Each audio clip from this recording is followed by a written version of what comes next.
الحمدللہ رب العالمین والصلاة والسلام علی سید المرسلین اما بعد فاعوذ باللہ من الشیطان الرجیم بسم اللہ الرحمن الرحیم۔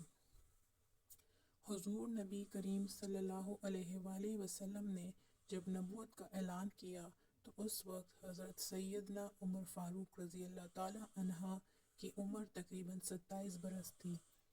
حضور نبی کریم صلی اللہ علیہ وآلہ وسلم نے جب توحید کی دعوت دی تو آپ نے ابتدا میں اس دعوت کو قبول کرنے سے انکار کر دیا۔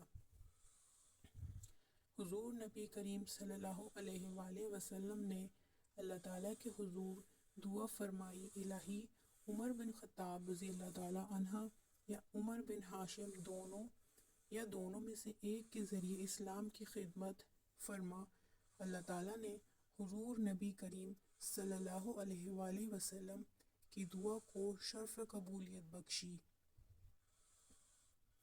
اور حضرت سیدنا عمر فاروق رضی اللہ تعالیٰ عنہ نے دائرہ اسلام میں داخل ہو گئے۔